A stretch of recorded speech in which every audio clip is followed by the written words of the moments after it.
So, welcome back. This is the final video that basically looks at the abortion statutes. So, I think we were going to look at the felonies involved with performing an abortion and attempting to perform an abortion. If you actually successfully perform an abortion, then that's going to be a Class A felony. If you attempt to perform an abortion, that's going to be a Class C felony.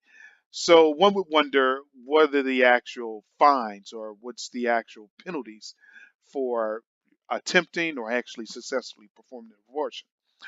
Basically, you're looking at 99 years to 10 years if you commit a Class A felony, and that's basically successfully performing an abortion. And then if you attempt to perform an abortion, you're going to get 10 to 1 years in prison if you actually make an attempt, but it's unsuccessful or you stop for whatever reason. So, with that said, let's just go ahead and get into what I think about this whole abortion thing. Let's get into kind of like analyzing the statute and let me give you my opinion of what I think about this whole thing. First off, I think the statute itself was kind of interesting because deep into the statute, it started to compare the genocide of several races, Jews, Asian, Russian.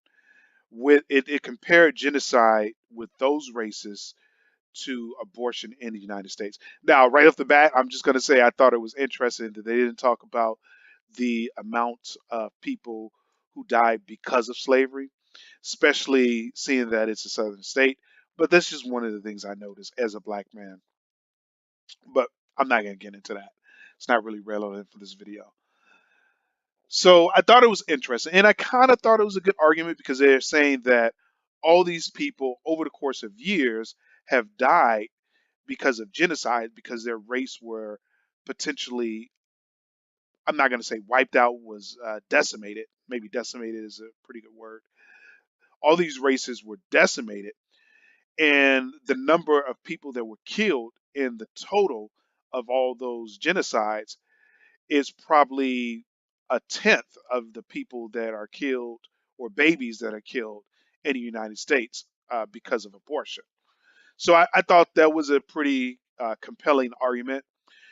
Another thing I thought was pretty interesting was that they talked about the Constitution and the right to life and liberty. And then they transitioned into how a child basically deserves the right to life. So, that's definitely compelling.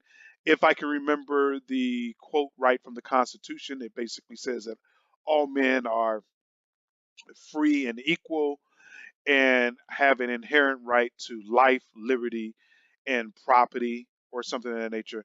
Don't quote me. I should know this by heart, but it's escaping me right now. But the essence for this argument is that everybody deserves life. So now you have to kind of look at or consider a woman's right to her body in the context to a potential child's right to his life.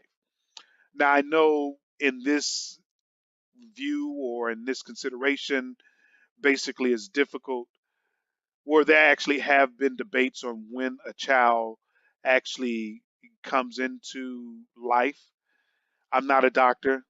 I don't know when a fetus becomes a child or when a fetus is considered to be living. And I'm not familiar with all the medical terms. So I'm not even going to go down a route.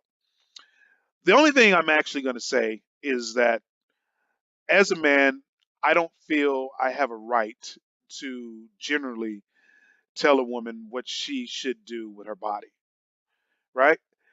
I don't have to carry a child.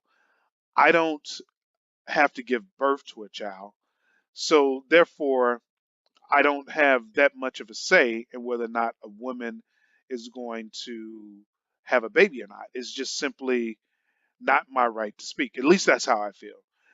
Now, I think that I do have some interest when it comes down to a woman that I slept with, or a woman that I'm married to, or a sister or relative that's basically having a baby.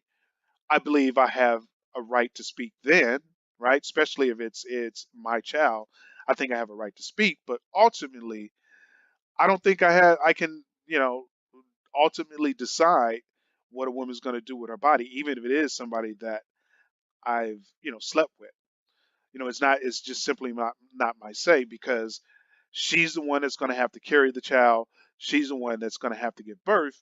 And if she decides to have an abortion and, you know, I want to have a child, then my only option is just to really just go and have a child with somebody else who actually wants a child. So the other part of it is that, the Constitution actually talks about freedom, and I actually believe in freedom. And I think it's kind of silly to kind of restrict personal freedoms of people. Now, the abortion statute is just kind of one of many statutes that restricts freedom. And I think ultimately the abortion statute is probably going to be struck down. Alabama's abortion statute is going to be struck down. I think Roe v. Wade is probably going to hold. This all started, or it reemerged, when Trump put all these conservative judges in Supreme Court. And to me, it just seems like people or legislators are trying to seize the opportunity, or maybe there was kind of like a plan all along, where, or if not a plan, there was an opportunity for people to jump on a bandwagon and take advantage of the move that Trump made to put these conservatives in the White House. But all said and done, this is just a ploy to get the debate back into Supreme Court over Roe v. Wade. I think it's silly. I think it's silly. I think it's a waste of money. And I think Roe v. Wade is going to hold up, because I think in this day and time, people are just going to go apes if Roe v. Wade is struck down, and it would just ultimately just create civil unrest all across the nation. So it's really just a complete waste of time and money. And the other thing I notice is that if you look at some of my other videos, I think I have a videos that ask whether or not race was involved in enacting the statute. The one thing I notice is that the statute was basically drafted by majority white conservatives. And again, well, actually, I don't know that they were all conservative, but I know they were all white for sure.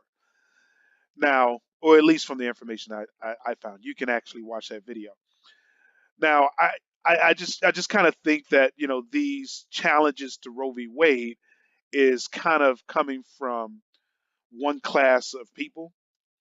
And I think that if you really look across all the races that make up, America, you'll find that the outstanding